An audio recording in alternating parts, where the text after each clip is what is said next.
We're incredibly grateful for your support. Before we begin today's tale, tell us, which city or country are you joining us from? We love connecting with our global audience. Now, let's dive into today's story. Chapter 1. Dreams and Deception. Daniel Morrison's fingers danced across the keyboard, his mind locked in a battle with an encryption algorithm that had resisted his attempts to optimize it for the past 6 hours. The rain drummed against the garage windows, but he barely registered the sound.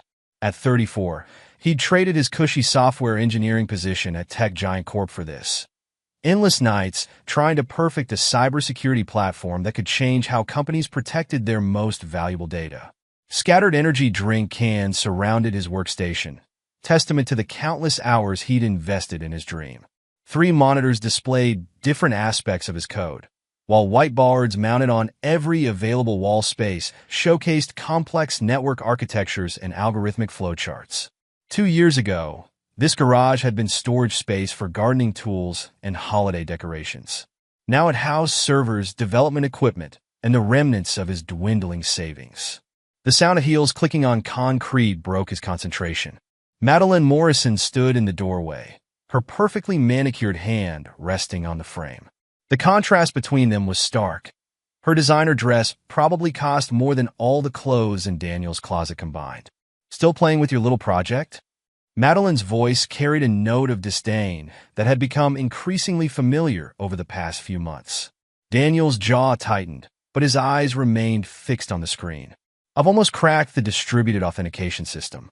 Once this is working, Madeline cut him off, stepping into his workspace. That's all I hear anymore. Do you know where I was tonight?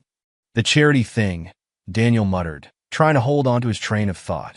The Metropolitan Museum Gala, Madeline corrected, her voice sharp. Richard Patterson was there. You remember Richard? The venture capitalist I told you about. Daniel's fingers paused over the keyboard. Of course he remembered Richard Patterson. The man had been appearing in Madeline's conversations with increasing frequency over the past 6 months. He asked about you, Madeline continued, running her finger along the edge of a dusty monitor. Wanted to know how what did you call it? Your revolutionary algorithm was coming along, and what did you tell him? Daniel asked, finally turning to face his wife. Madeline's laugh was brittle. What could I tell him? That my husband lives in a garage, chasing some fantasy about changing the cybersecurity industry? That we haven't been on vacation in 2 years because every penny goes into server equipment? This isn't a fantasy, Daniel said, standing up. The algorithm works. It's already detecting intrusion patterns that existing systems miss completely. Richard says, I don't care what Richard says, Daniel interrupted, his voice hard. He's not a developer. He wouldn't understand the technical implications. No, but he understands business, Madeline shot back. He manages a billion-dollar venture fund. When he looks at a startup, he knows within minutes whether it has potential or not. Daniel stepped closer to her, his height forcing her to tilt her head back to maintain eye contact. And what's his verdict on my startup? Madeline held his gaze, a cruel smile playing at her lips. He laughed, Daniel. Not just a polite chuckle. He actually laughed out loud. Said he sees 100 dreamers like you every month, all convinced they're going to revolutionize something.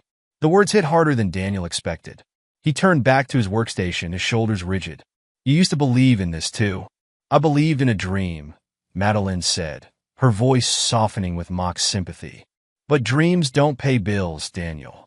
Dreams don't get you invited to important social functions. Dreams don't. She paused, looking around the garage with undisguised contempt. Dreams don't get you out of places like this.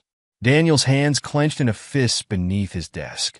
He could smell her perfume, an unfamiliar scent, not the one he'd given her for their anniversary. Why did you really come out here, Madeline? Richard's taking me to the Symphony Gala tomorrow night, she announced, watching for his reaction. A proper event with proper people. When was the last time you put on a suit, Daniel? When was the last time you did anything except stare at these screens? I have a meeting with an investor next week, Daniel said, pulling up his calendar. If you just give me a little more time. Time? Madeline laughed again, the sound like breaking glass. That's all you ever want. More time, more money, more understanding. Meanwhile, I'm stuck playing the supportive wife of a failed entrepreneur. Do you know how humiliating that is? Daniel stood again, slower this time. Failed? The algorithm is working. The prototype is almost ready for demonstration. Once investors see what it can do, they'll what? Madeline challenged. Trip over themselves throwing money at you? Wake up, Daniel. You're not Mark Zuckerberg. You're not Elon Musk. You're just... She waved her hand dismissively. The silence that followed was heavy with unspoken accusations. Daniel studied his wife's face, noting the subtle changes, the harder set of her jaw, the calculated coldness in her eyes. She'd changed, or maybe he was just finally seeing her clearly. You're sleeping with him? Aren't you? The words came out calm, controlled. Madeline didn't flinch. Richard understands ambition. Real ambition, not these childish fantasies. Daniel nodded slowly, turning back to his computers. Get out. Excuse me? Get out of my workspace, Daniel repeated, his voice devoid of emotion. Go to your gala. Go to Richard. Just get out. Madeline's heels clicked across the concrete again, pausing at the door. You know what the sad part is? You actually have talent. If you'd just gotten a proper job, played the corporate game like everyone else. She shook her head. But no, you had to chase this ridiculous dream. The door closed behind her with a final click. Daniel sat motionless for several minutes, his mind racing through calculations that had nothing to do with code. When he finally moved, it was to open a new document on his central monitor. Project status update, priority shift. Current security features, functional but basic. New development focus, behavioral prediction algorithms. Target completion, 3 months. Required resources, all available funds. He began typing, his fingers moving with renewed purpose. If Madeline and Richard thought his work was a joke, he would show them exactly how wrong they were. The algorithm wouldn't just protect networks. It would predict human behavior, anticipate betrayal before it happened. As he coded through the night, Daniel Morrison made a silent vow. Success wouldn't be enough. He would build something so revolutionary that people like Richard Patterson would beg to invest in it. And when that day came, he would remember everyone who had laughed at his dreams. The rain continued to fall outside, but Daniel didn't notice. He was already planning his next moves, calculating odds and possibilities with the same precision he applied to his code. Madeline had made her choice, and soon she would learn that some decisions had consequences that no amount of money could fix. Chapter 2. The Breaking Point. Daniel parked his old Honda Civic outside the garage, a rare smile playing on his lips. The meeting with Tech Venture Partners had gone better than expected. They actually understood the potential of his behavioral prediction algorithms. For the first time in months, he felt vindicated. The countless hours, the sacrifices, the isolation, it was all about to pay off. The smile faded as he noticed the garage door was open. Music drifted out, not Madeline's usual playlist, but something with a heavier bass line. Male laughter mixed with the sound of objects being moved. Daniel's steps slowed as he approached, his hand tightening around his laptop bag. The scene that greeted him stopped him cold. Madeline and Richard Patterson were going through his workspace, tossing equipment and documents into cardboard boxes. What are you doing? The words came out barely above a whisper, but both figures turned at the sound. Richard Patterson straightened up, adjusting his Italian silk tie with manicured fingers. His Rolex caught the light as he gestured around the garage. Ah, the genius returns. Your wife and I were just discussing your situation. This little fantasy has gone on long enough, don't you think? Daniel stepped into the garage, his eyes cataloging the damage. His primary development server had been disconnected, its cables tangled on the floor. The whiteboards had been partially erased, years of work reduced to ghostly smudges. These are divorce papers, Madeline announced, slapping a thick manila envelope against his chest. I've already moved most of my things to Richard's place. Face reality, Daniel. You have nothing. Nothing but delusions and debt. Daniel caught the envelope reflexively, his mind struggling to process the scene. You're in my workspace. Get out. Richard's laugh was exactly as Madeline had described it. Loud, dismissive, cruel. Your workspace? This is garage space in a house that's mortgaged to the hilt. A house that Madeline's father helped you buy. If I remember correctly, you've been talking about me. Daniel's voice was quiet, but something in his tone made Madeline take a step back. Planning this together, discussing my failures, laughing about the delusional dreamer in his little garage. Don't make this difficult, Madeline said, but her voice wavered slightly. Just sign the papers. I'm not asking for anything in the settlement. God knows there's nothing to take. Daniel placed his laptop bag carefully on a clear spot on his desk, his movements deliberate. How long? What? How long have you been planning this? He turned to face them, his expression unnaturally calm. How long have you been feeding information about my work to Richard? Richard stepped forward, using his height advantage to loom over Daniel. Listen, you deluded little man. Madeline showed me your precious algorithms. They're nothing special, basic pattern matching with some fancy marketing terms thrown in. No investor in their right mind would. The sound of Daniel's fist connecting with Richard's jaw echoed through the garage. The larger man stumbled backward, knocking over a shelf of equipment. Servers and development boards crashed to the ground, scattering components across the concrete floor. You worthless loser! Madeline screamed, her carefully maintained composure shattering. You can't even afford decent clothes, and you dare to attack a man like Richard? Daniel ignored her, advancing on Richard, who was scrambling to his feet. You looked at my code? You accessed my private development servers? I'll sue you for assault. Richard spat, blood trickling from his split lip. I'll bury you in legal fees. Sue me? Daniel laughed, the sound devoid of humor. You admitted to corporate espionage. You accessed proprietary technology without authorization. How do you think your investors would react to that? Madeline grabbed a box of documents, hurling them toward the open garage door.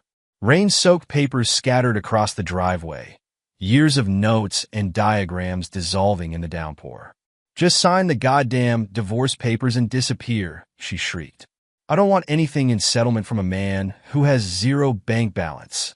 Richard had regained his composure, straightening his tie with trembling fingers. Look at your pathetic startup, working from our garage. What a delusional idiot. You're finished in this industry, Morrison. I'll make sure of it. Daniel stood motionless, watching as they destroyed his workspace. Each crash of equipment, each scattered document, each mocking laugh, he committed them all to memory. When they finally left, the garage was in ruins. Rain poured through the open door, soaking the remains of his work. He walked to his desk, the only piece of furniture still intact. His development laptop was safe in its bag. He never left it at home anymore, not since he'd first noticed Madeline's changed behavior. Opening it, he connected to his backup servers, hosted far from this house on secure cloud infrastructure. A text document opened on his screen. Contingency protocol activated. All local servers compromised. Backup systems secure. Project status. Proceed with Phase 2. Priority target. Richard Patterson. Secondary target. Madeline Morrison. Objective. Total destruction.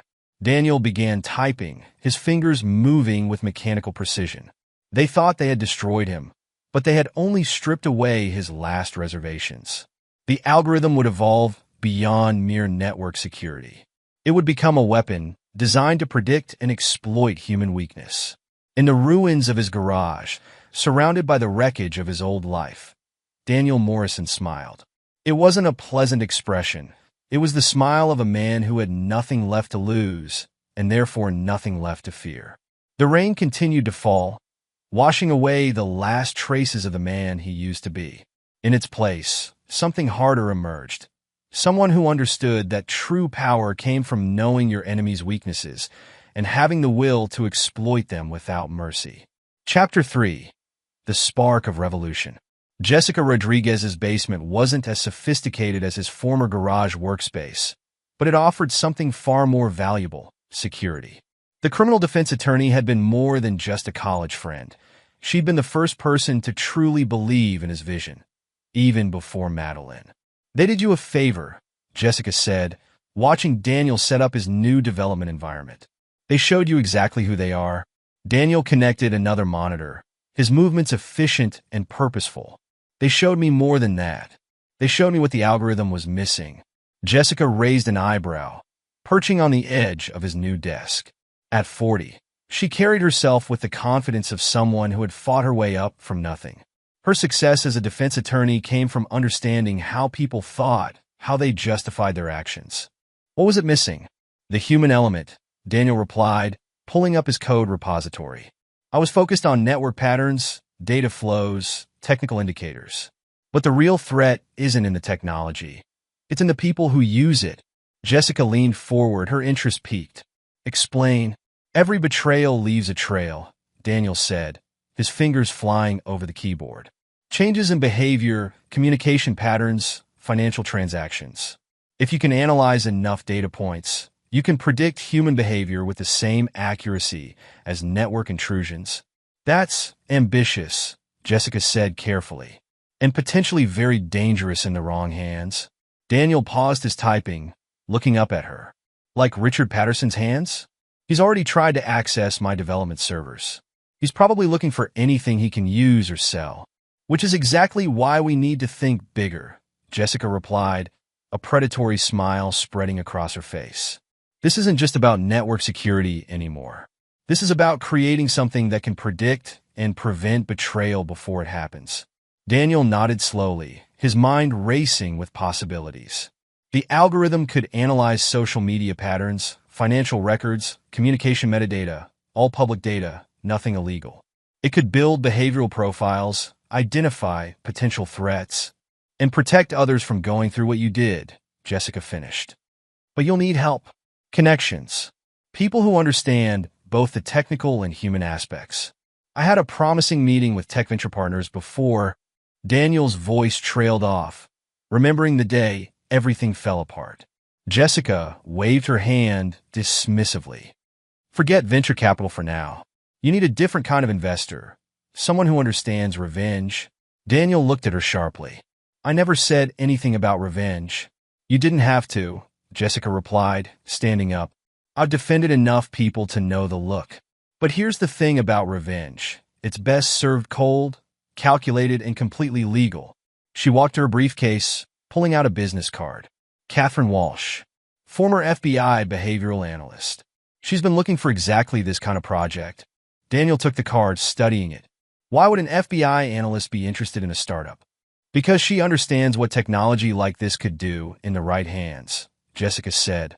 And because she has her own score to settle with people who underestimated her. Daniel added the card to a new document on his screen. Project Evolution. Core technology, behavioral prediction algorithm. Target markets, cybersecurity, financial institutions, corporate security. Key personnel needed. Behavioral analysis expert. Machine learning specialists. Data scientists. Potential ally. Catherine Walsh, FBI background. Verify intentions. One more thing, Jessica said, heading for the stairs. Richard Patterson's venture capital firm? They're under SEC scrutiny for some questionable trading patterns. Might be useful to know. Daniel watched her leave, then turned back to his screens. The betrayal still burned, but it was becoming something else. A cold, focused determination that sharpened his thoughts. He worked through the night, refining his algorithms to incorporate behavioral analysis. At 3 a.m., fueled by energy drinks and purpose, the breakthrough came. He stared at his code, realizing what he'd created. The algorithm didn't just detect network intrusions. It predicted them by analyzing patterns in human behavior across multiple data sources. Show me, he whispered, initiating a test run. The program pulled publicly available data, social media posts, financial transactions, digital communications metadata. Within minutes, it identified patterns that would have taken human analysts weeks to spot. His phone buzzed, a text from Madeline. He glanced at it without opening. We need to talk about the house. Richard says. Daniel blocked the number without reading further. She'd made her choice, and now he was making his. The algorithm highlighted her recent social media activity, increased posts with location tags at upscale venues, new connections with Richard's business associates, subtle changes in language patterns indicating deception. Hello? A voice called from upstairs. Daniel? You still awake? Jessica descended the stairs, carrying fresh coffee and a stack of papers. I couldn't sleep. Been thinking about your project. Daniel gestured to his screens. Watch this. He ran a demonstration. using anonymized data from one of Jessica's past cases. The algorithm identified behavioral patterns that had preceded corporate espionage attempts. Jessica's eyes widened. How accurate is it?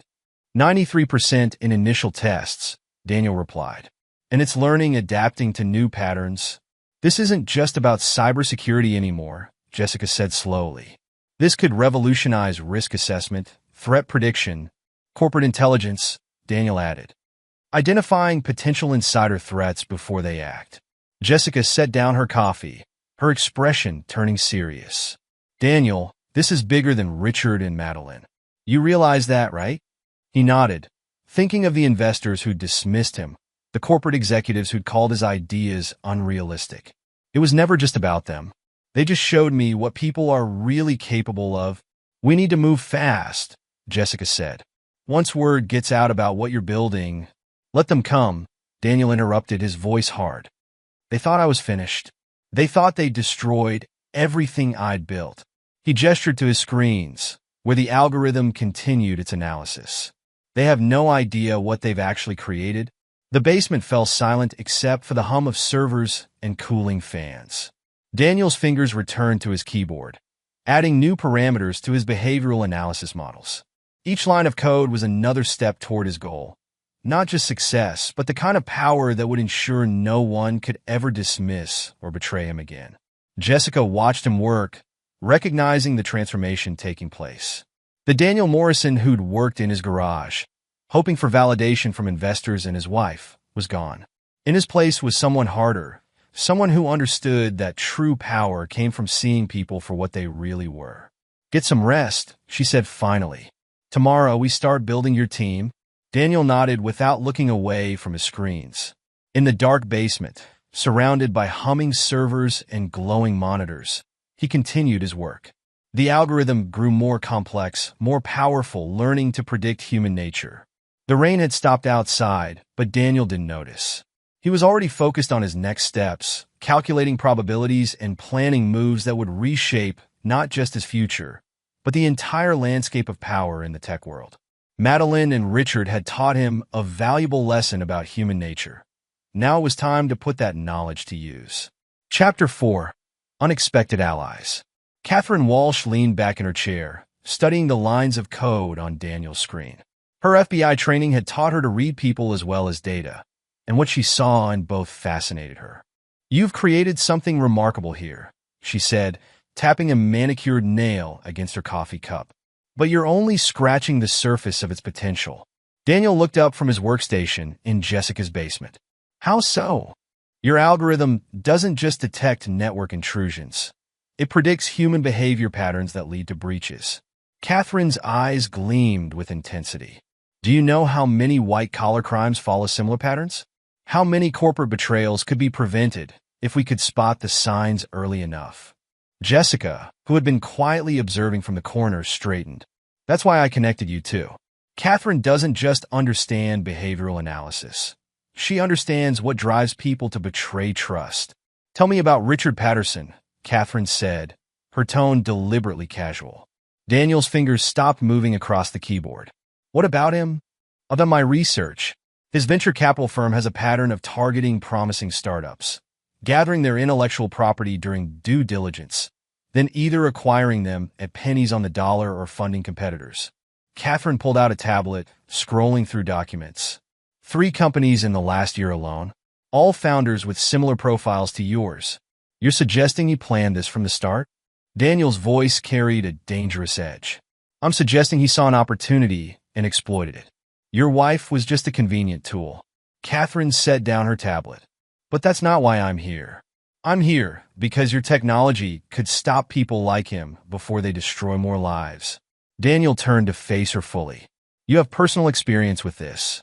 It wasn't a question, but Catherine nodded. 8 years at the FBI, building cases against financial criminals. Then I spotted a pattern in a major hedge fund's trading activity. My superiors told me to drop it. Turned out the fund manager was golf buddies with the deputy director. Her laugh was sharp. I pushed anyway. 2 months later, I was encouraged to pursue other opportunities. And the hedge fund manager? Still making millions, still destroying lives. Catherine stood, pacing the basement. But that's not the interesting part. The interesting part is what happened when I started looking into other cases like mine.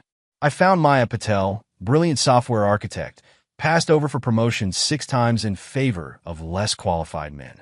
Andre Thompson developed a revolutionary machine learning algorithm, only to have his mentor steal it and patent it himself. Daniel's expression remained neutral, but his eyes tracked Catherine's movement. You've been building a network. People who've been betrayed, overlooked, underestimated. Catherine stopped pacing, fixing Daniel with an intense stare. People with the skills and motivation to change the game. All they need is the right technology and someone willing to lead them. Jessica cleared her throat. Catherine's not just offering to help, Daniel. She's offering you a team. Daniel turned back to his screens, pulling up his project timeline. A team needs funding, resources, protection from legal challenges. Already handled, Catherine replied, sliding a folder across his desk. My network includes people with deep pockets and deeper grudges against the current system. They're ready to invest privately, no venture capital firms involved. Daniel opened the folder, scanning the documents inside. Names, amounts, terms, all meticulously organized.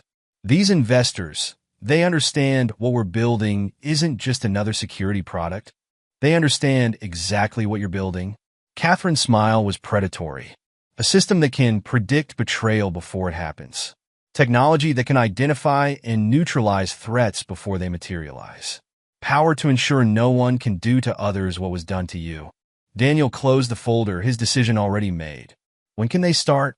Maya and Andre are waiting upstairs, Catherine replied. 4 more team members arrive tomorrow. Within a week, we'll have a full development squad ready to expand your algorithm's capabilities.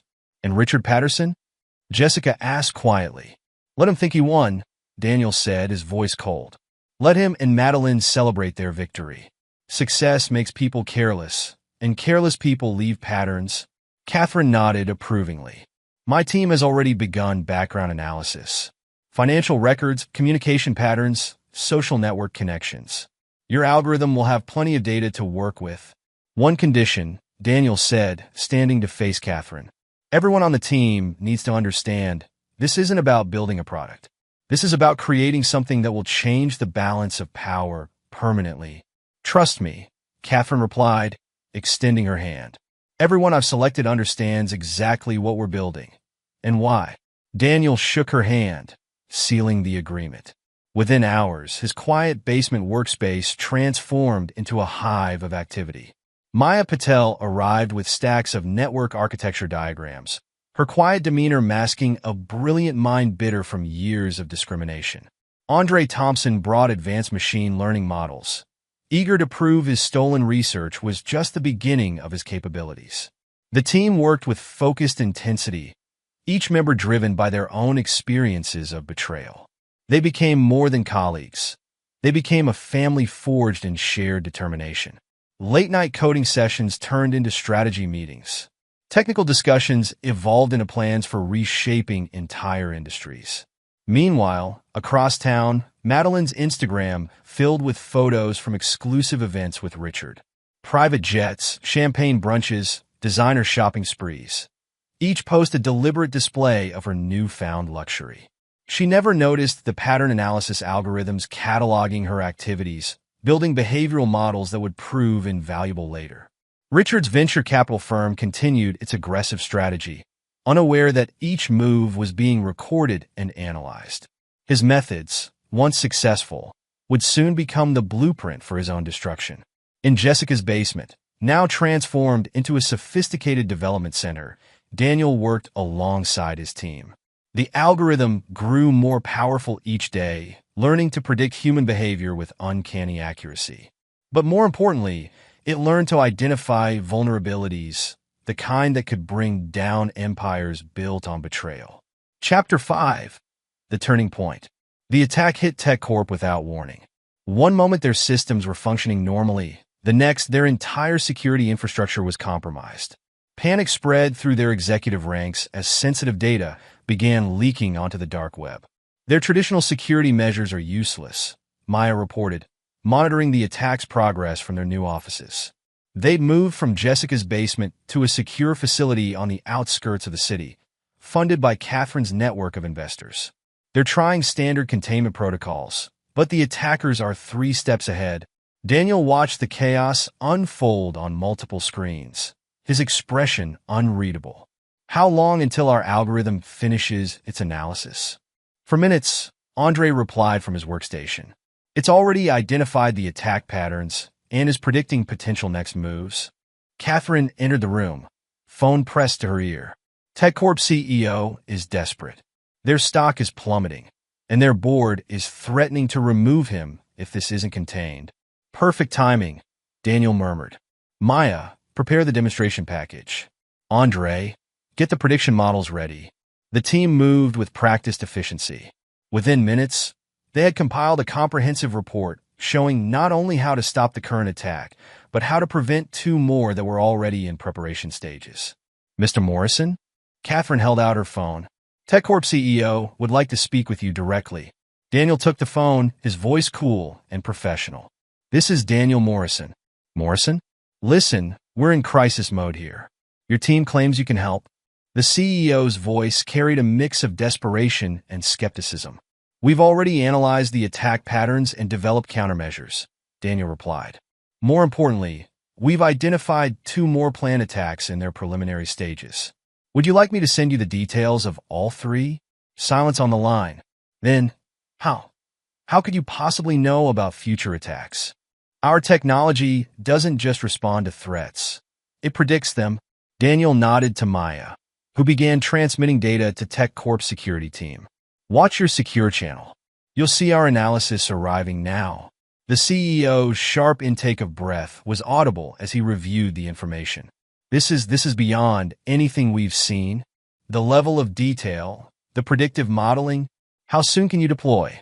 My team is ready to begin implementation immediately, Daniel said. However, we'll need full access and complete autonomy. Done, the CEO replied without hesitation. Whatever you need, just stop this attack and prevent the others. Daniel ended the call, turning to his team. Phase 1 complete. Maya, deploy the countermeasures. Andre, start monitoring for system adaptation. Catherine, prepare the media strategy. The next 48 hours became a blur of activity. Daniel's team not only stopped the current attack, but systematically dismantled the infrastructure behind the planned future attacks. TechCorp's stock rebounded as news of the successful defense spread through the tech community. Look at this, Jessica said, entering the office with a stack of newspapers.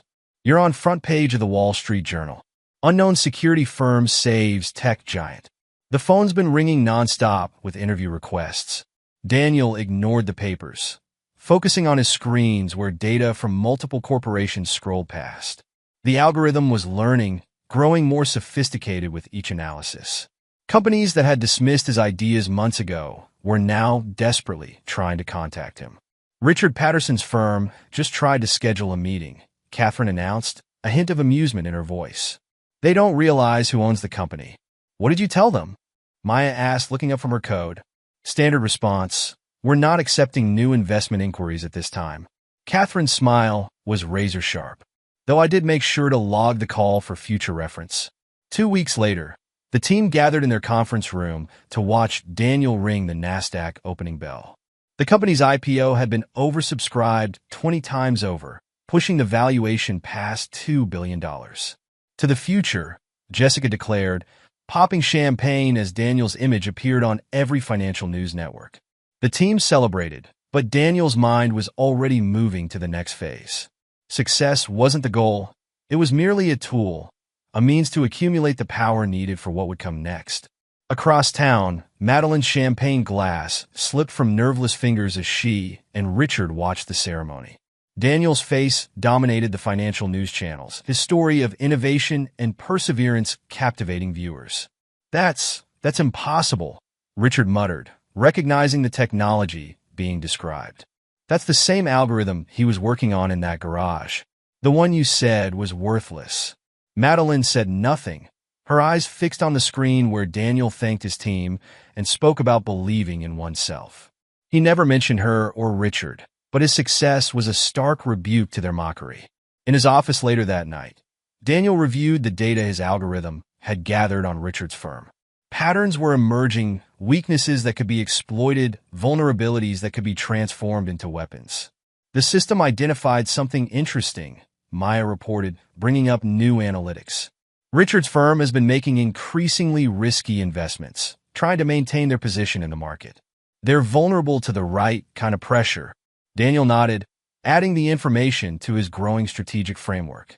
The IPO wasn't an endpoint. It was the beginning of a carefully orchestrated campaign. Richard and Madeline had taught him valuable lessons about power and betrayal. Now it was time to show them exactly how well he'd learned those lessons.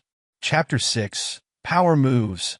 Thomas Reeves studied Daniel from across his mahogany desk, his reputation as a corporate raider evident in his predatory gaze. "Do you know why I asked for this meeting, Mr. Morrison?"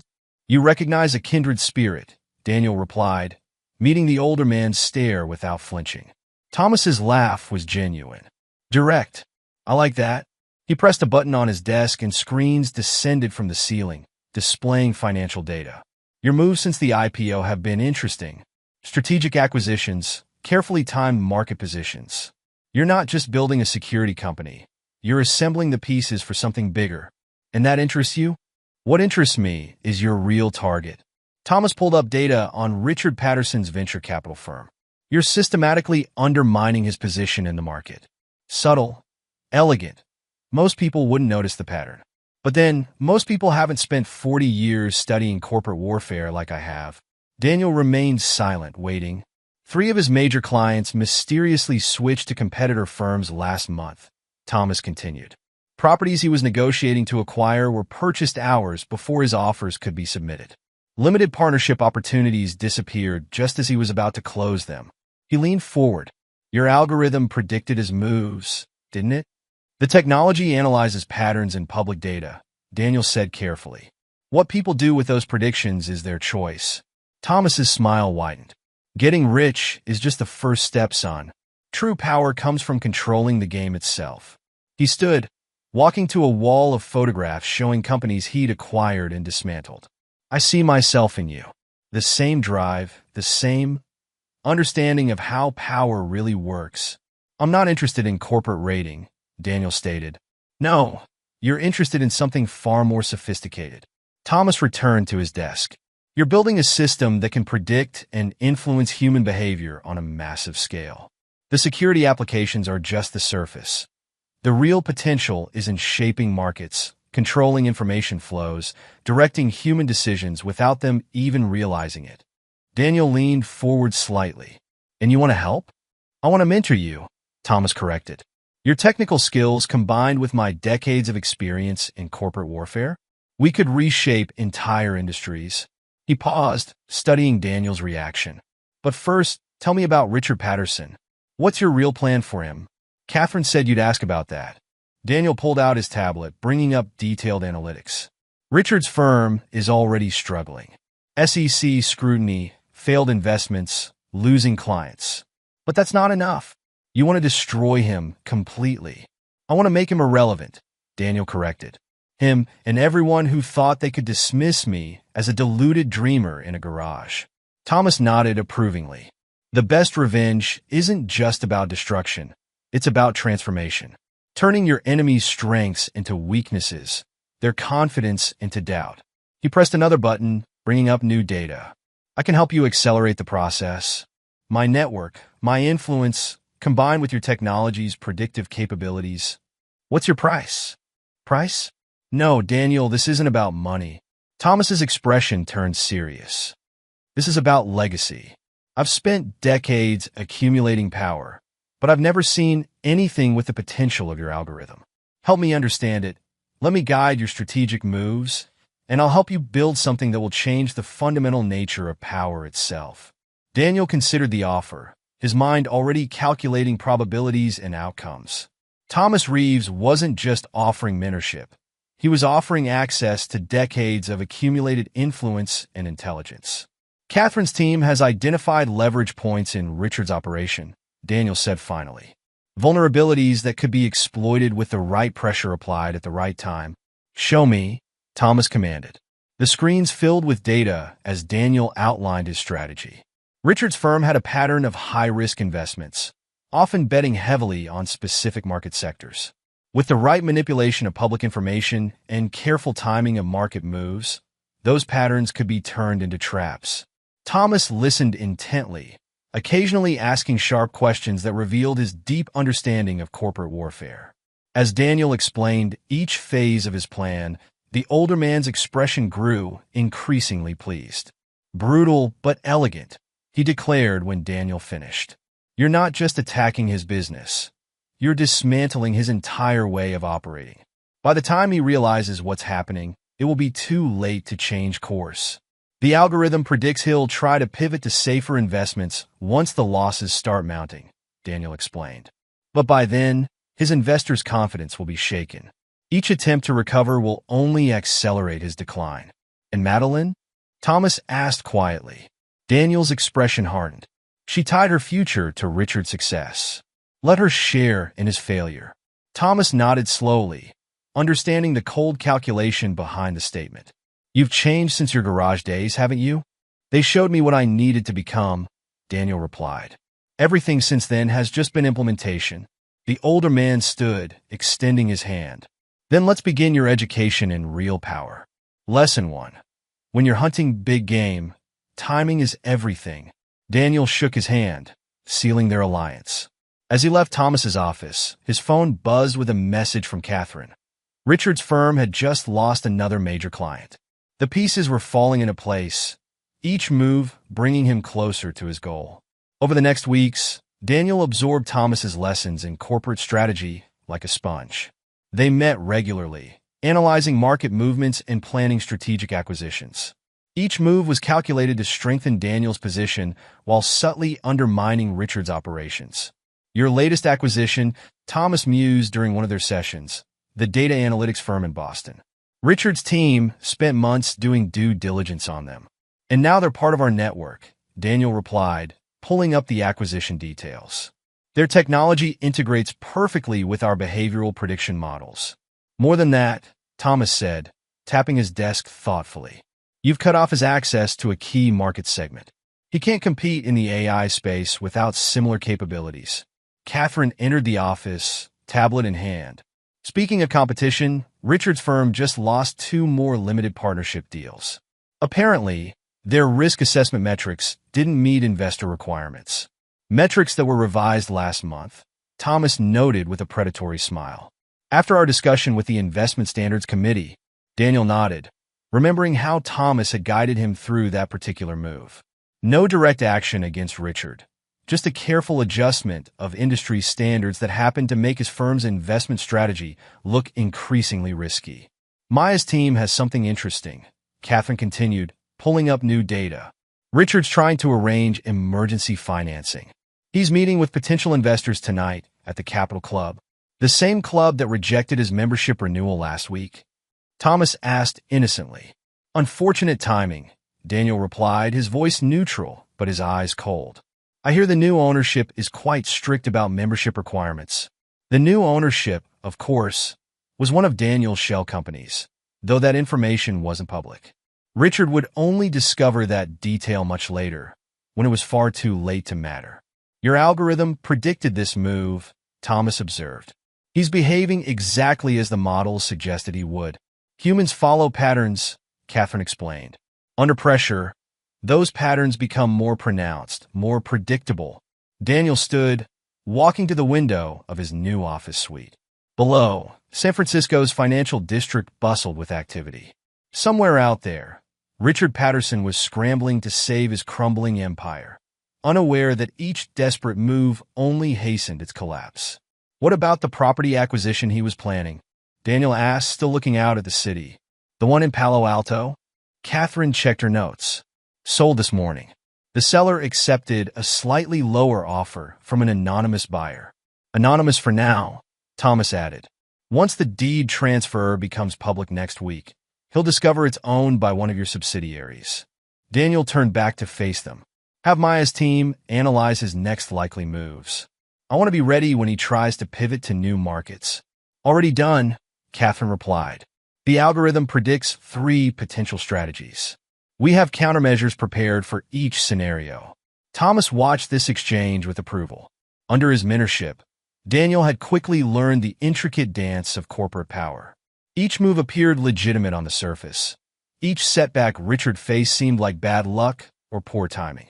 Only those at the very top of the financial world might recognize the pattern, and they were too impressed by its elegance to interfere. Your next board meeting is in an hour, Catherine reminded Daniel. The acquisition committee wants to discuss expansion plans. Tell them I'll be there, Daniel said. And Catherine, have someone monitor Richard's meeting tonight. I want to know exactly how desperate he's becoming. As Catherine left, Thomas stood to leave as well. You know, he said casually, I heard Madeline was asking questions about your company's structure, trying to determine if she has any claim to your success. Daniel's expression didn't change, but his voice carried a dangerous edge. She signed away any rights in the divorce settlement. She was quite eager to do so, as I recall. Yes, Thomas agreed. When she thought you had nothing worth claiming. Her choice, her consequences, Daniel stated flatly. The same as Richard's. Thomas nodded approvingly. You've learned well. Power isn't just about wealth or position. It's about understanding consequences.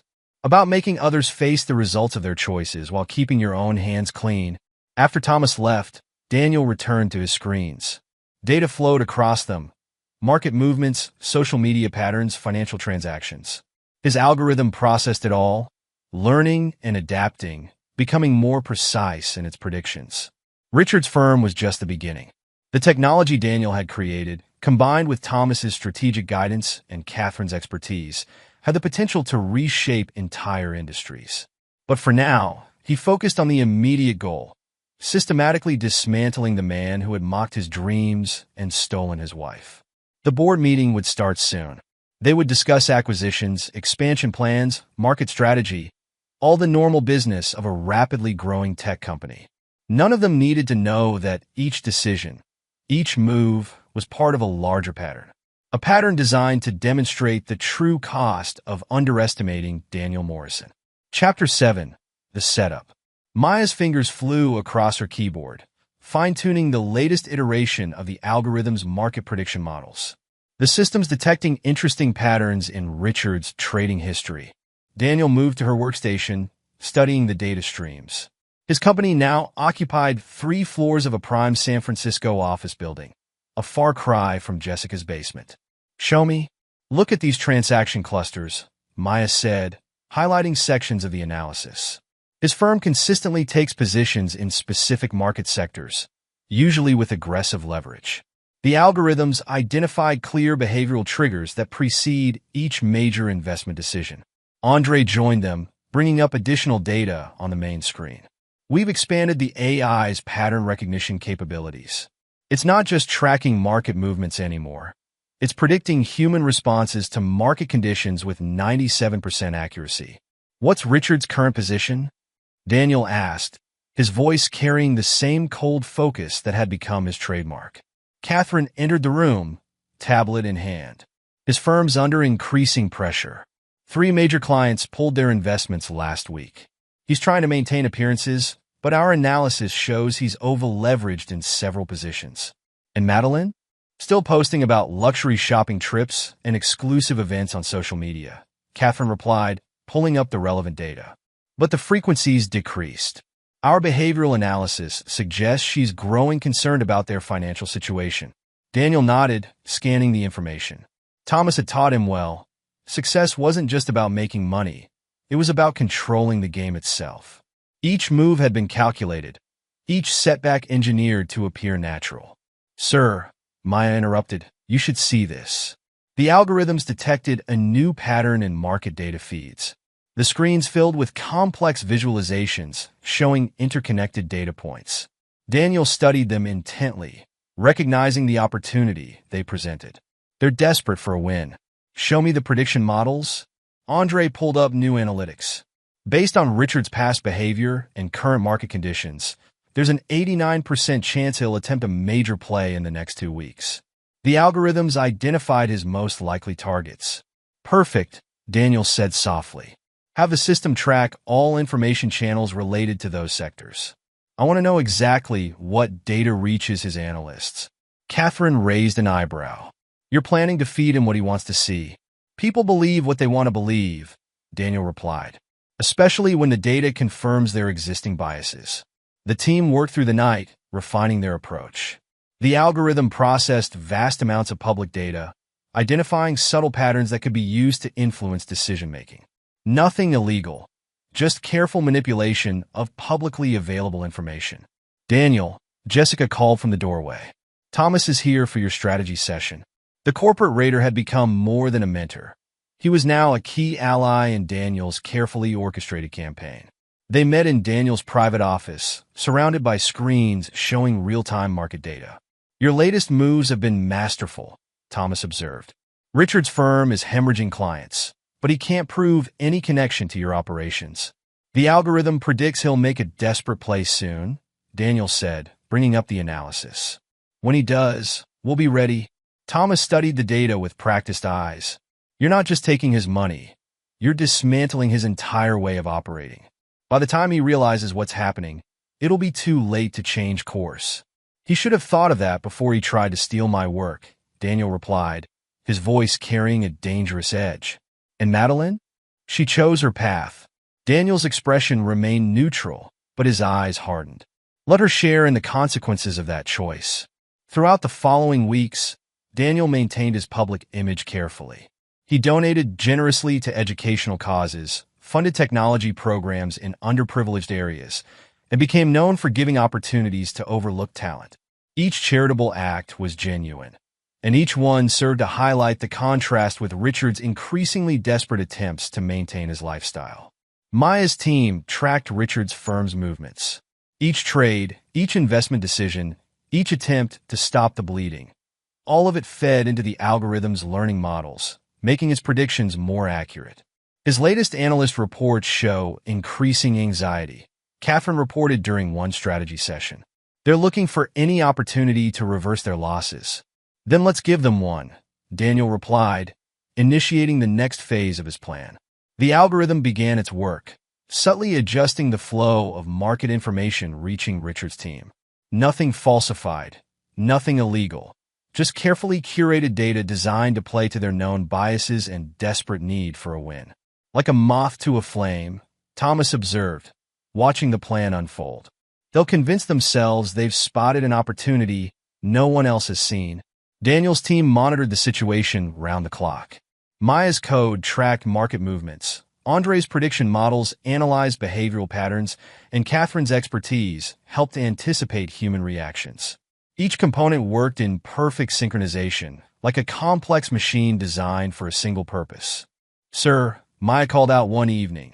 The algorithms detected increased activity in Richard's trading patterns. They're taking positions exactly as predicted. Daniel moved to her station, watching the data scroll across her screens. Years of preparation, months of careful manipulation, all leading to this moment. Richard Patterson was about to learn the true cost of underestimating Daniel Morrison. Chapter 8. The Trap. The conference room buzzed with tension as Daniel's team tracked Richard's firm's movements in real time. Maya's monitors showed a steady stream of trading data, while Andre's screens displayed behavioral prediction models. They're taking the bait, Catherine announced, analyzing the patterns.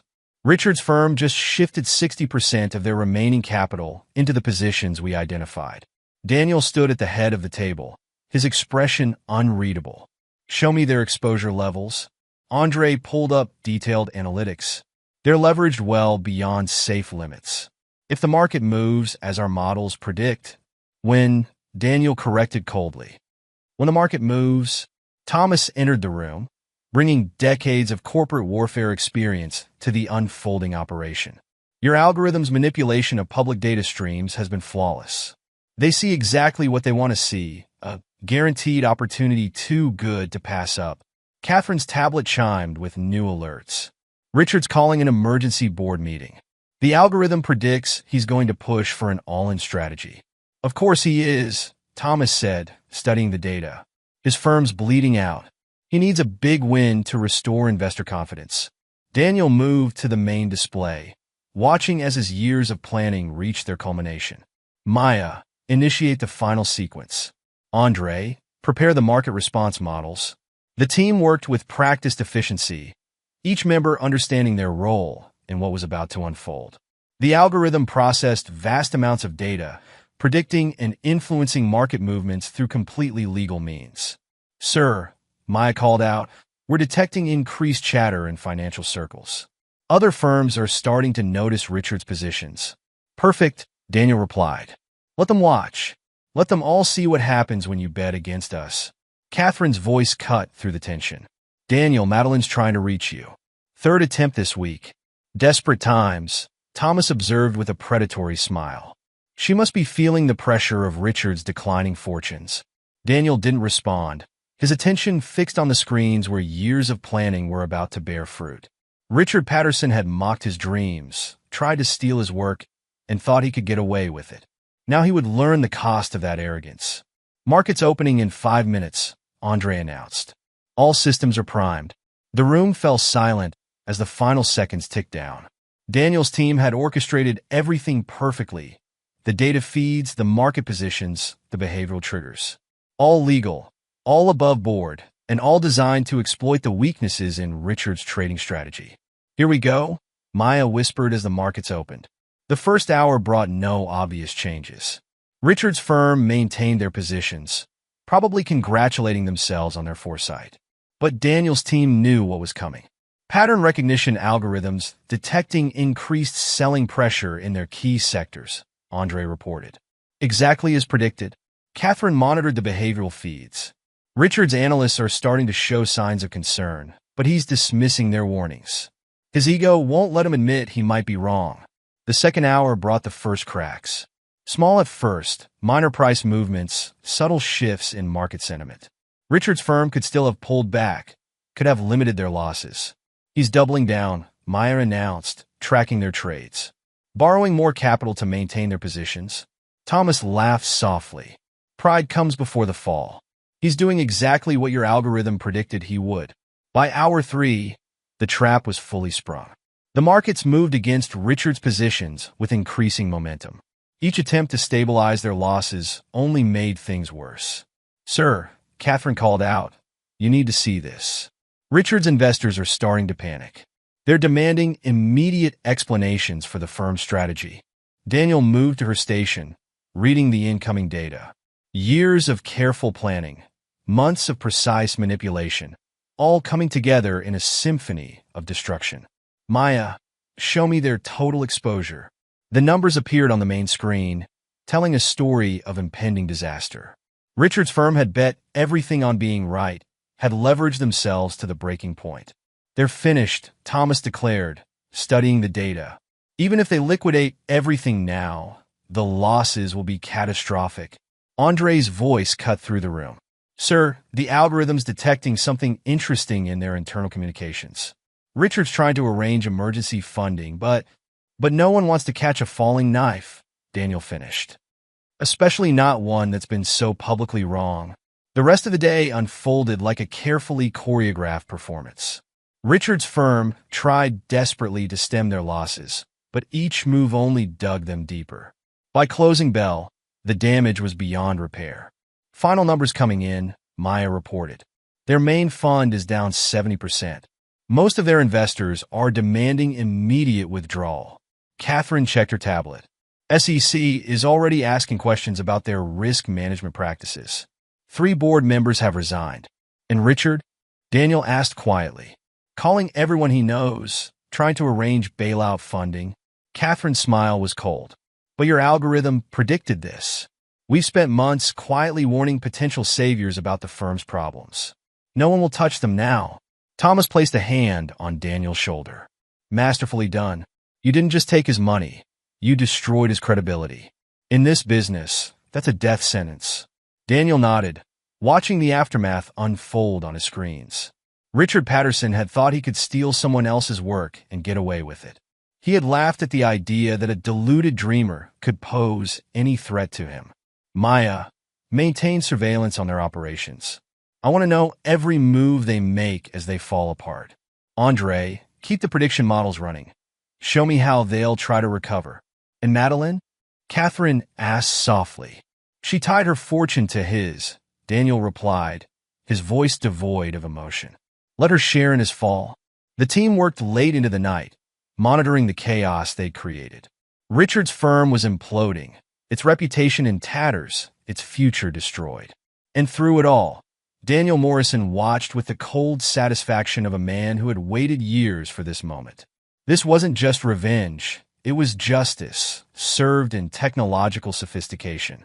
Richard Patterson had thought he was untouchable, had believed his position and wealth made him invulnerable. Now he would learn what Daniel had known all along. In the modern world, true power belonged to those who could control and predict human behavior. And no one did that better than the man they had once dismissed as a worthless dreamer. Chapter 9. The New Order. 1 year to the day after the garage incident, Daniel stood at the podium in San Francisco's most prestigious conference center. The audience, a who's who of tech industry leaders and financial power brokers, hung on his words as he discussed innovation and resilience. The future belongs to those who refuse to accept artificial limitations, he declared, his voice carrying authority earned through battle. Today, I'm announcing the creation of the Morrison Foundation for Innovation and Ethics. The screens behind him displayed the foundation's mission statement, identifying and supporting entrepreneurs who had faced betrayal and discrimination. The irony wasn't lost on those who knew the full story. Our first initiative, Daniel continued, will be the conversion of 555 California Street into a startup incubator. He paused, allowing the significance to sink in. The building had previously housed Richard Patterson's venture capital firm. Jessica, sitting in the front row, smiled at the perfect symmetry of it all. The man who had tried to destroy Daniel's dreams would now unknowingly contribute to fulfilling the dreams of others. Catherine approached the podium as Daniel finished, tablet in hand. Security reports Madeline tried to enter through the VIP entrance. She's been escorted out. Daniel nodded slightly, continuing his conversation with a group of tech CEOs. From the conference center windows, he could see his ex-wife being led away by security, her designer dress a pale imitation of her former sophistication. The foundation's first class of entrepreneurs has been selected, Catherine continued. 20 brilliant innovators, all with stories of betrayal and discrimination. Maya and Andre are designing a specialized mentorship program. The symbolism was perfect, transforming his personal revenge into a force for positive change. Each entrepreneur the foundation supported would be living proof of Richard and Madeline's short-sightedness. Thomas joined them, watching the scene with appreciation. You've created something remarkable here. Not just the technology or the wealth. You've changed the fundamental rules of power. Daniel's team had transformed his algorithm into something far beyond its original scope. It now predicted and influenced human behavior across multiple domains, all through legal analysis of public data. Sir, Maya interrupted, approaching with fresh analytics. The algorithms detected interesting patterns in London's financial sector. Seems Richard's attempting to rebuild his career there. Show me, Daniel commanded, moving to a private room where screens displayed the data. The analysis was clear. Richard had managed to arrange interviews with several firms, trying to trade on what remained of his reputation. But Daniel's foundation had already established partnerships with major business schools, including a case study program focused on ethical business practices. The case study on betrayal and innovation has been particularly popular, Catherine reported with a predatory smile. Required reading in most top MBA programs now. And the firms Richard's approaching? Daniel asked. All staffed by graduates who've studied that case study in detail. Catherine's satisfaction was evident. Even if they don't make the connection explicitly, the lessons about trust and consequences are clear. The conference continued around them, but Daniel's team remained focused on their true work. Maya monitored data streams, Andre refined prediction models, and Catherine coordinated their network of influences. The boutique Madeline's managing, Thomas mentioned casually. Interesting location choice. Daniel's lip curled slightly. The building had recently been acquired by one of his investment companies, a fact Madeline would discover only when it became relevant to his plans. The Foundation's ethics curriculum launches next semester, Jessica reported, joining them. The response from business schools has been overwhelming. Daniel nodded, satisfaction evident in his bearing. He had transformed his revenge into a legacy, creating institutions that would shape the next generation of business leaders. Each graduate would carry forward the lessons learned from Richard and Madeline's mistakes. Sir, Maya called out, final analytics on Richard's London prospects. The algorithm predicts an 87% chance of continued career decline. Natural consequences, Daniel replied, his voice carrying no emotion. The market simply recognizing patterns of poor judgment. The day concluded with a gala dinner, where Daniel's team celebrated their success, surrounded by the tech industry's elite. Through the windows, they could see Madeline standing on the sidewalk, watching the celebration she wasn't permitted to join. Quite a journey from that garage, Thomas observed, joining Daniel at the window. The garage serves a better purpose now, Daniel replied. The space where he'd once been humiliated had been preserved and converted into a museum celebrating innovation and perseverance. Each visitor would learn about the power of determination and the cost of betrayal. As the evening wound down, Daniel gathered his core team, the people who had stood by him when everyone else had laughed. Jessica, who had offered shelter when he needed it most. Catherine, who had helped him assemble his army of the overlooked and underestimated. Maya and Andre, whose brilliant minds had helped transform his algorithm into something revolutionary. To the future, Jessica proposed, raising her glass. To consequences, Catherine added with a knowing smile. Daniel looked out over the city he now quietly controlled, thinking of the man in the garage he had once been. Richard and Madeline had thought they could dismiss him, had believed their betrayal would go unpunished. Instead, they had created something far more dangerous. A man who understood that true power came from controlling the patterns that governed human behavior. The Foundation's next phase begins tomorrow, Catherine announced, checking her tablet. We've identified 30 more entrepreneurs who've faced similar betrayals.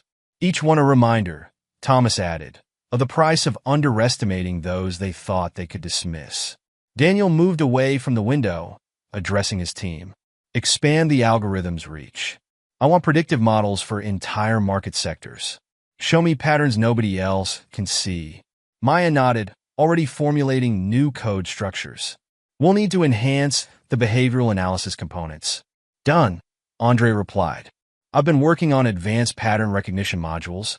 Jessica watched the exchange with satisfaction.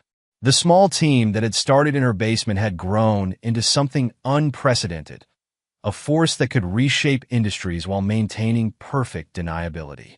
Richard's last attempt at securing a position in London failed, Catherine reported. The partners were particularly interested in our case study on ethical business practices. And Madeline? Thomas asked, though he already knew the answer. Managing a boutique, Daniel replied, his voice carrying no emotion.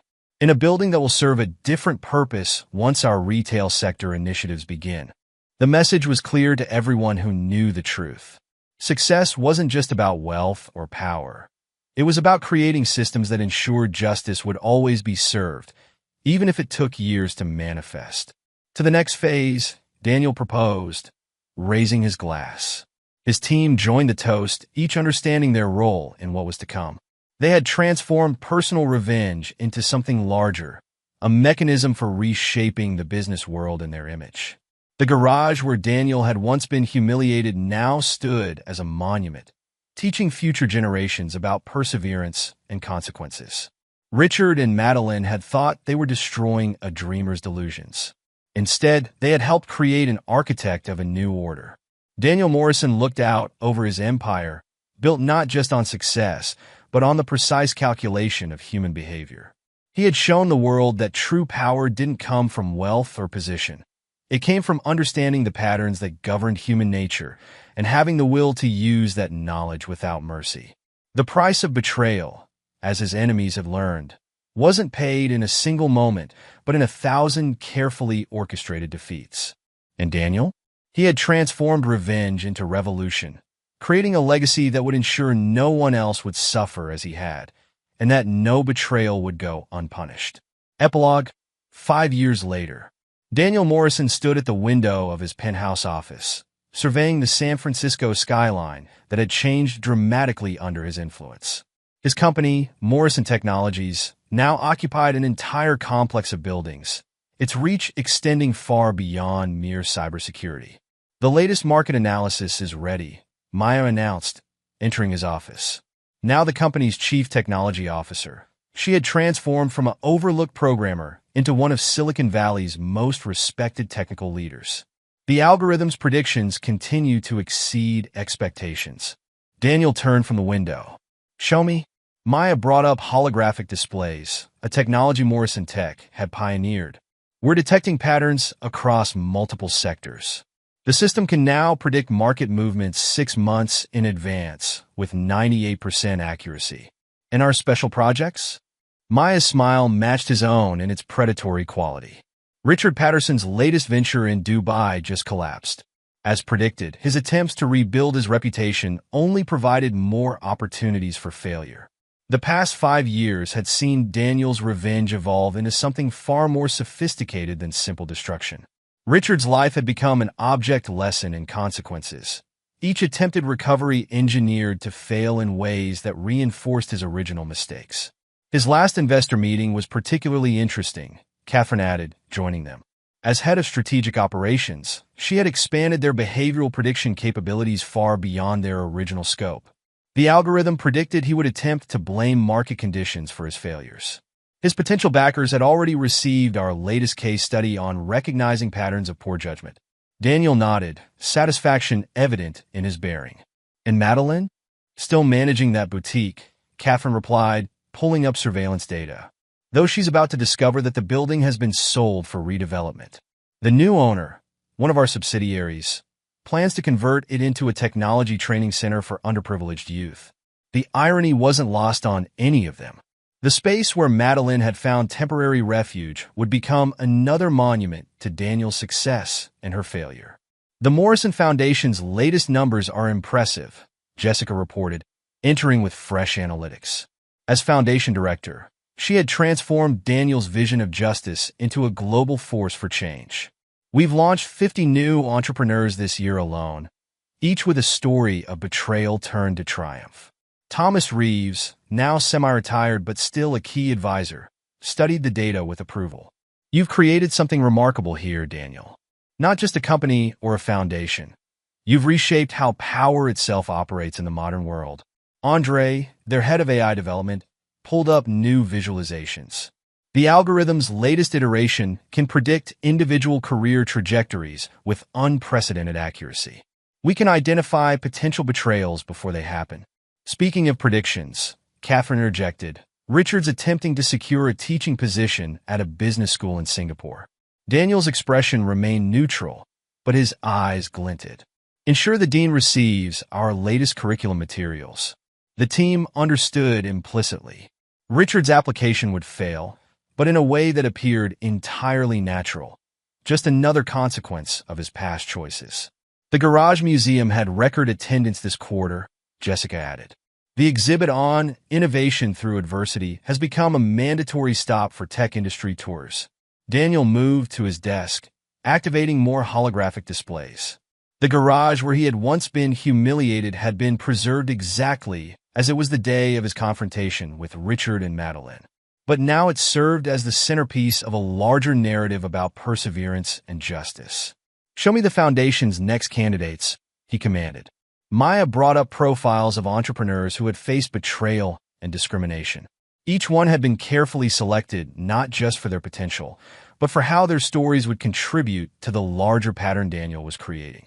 "An interesting case in Boston," Catherine noted, highlighting one profile. "Brilliant researcher, work stolen by her supervisor. Reminds me of Andre's situation." "Perfect," Daniel replied. "Make sure she receives an invitation to our next innovation symposium." The symposium had become legendary in tech circles, an event where overlooked talent was given opportunities to connect with powerful allies. What few realized was how carefully each interaction was orchestrated by Daniel's algorithm. "Thomas," Daniel called out, "update me on our market positions." The older man brought up financial data showing Morrison Technologies' dominance across multiple sectors. Your control extends far beyond what's publicly known. Through shell companies and strategic investments, you effectively direct 30% of Silicon Valley's major decisions. In Richard's old firm, the building has been completely transformed, Jessica answered. The Morrison Foundation Startup Incubator has launched 20 successful companies from that space. Each founder has a story remarkably similar to yours. Daniel allowed himself a small smile.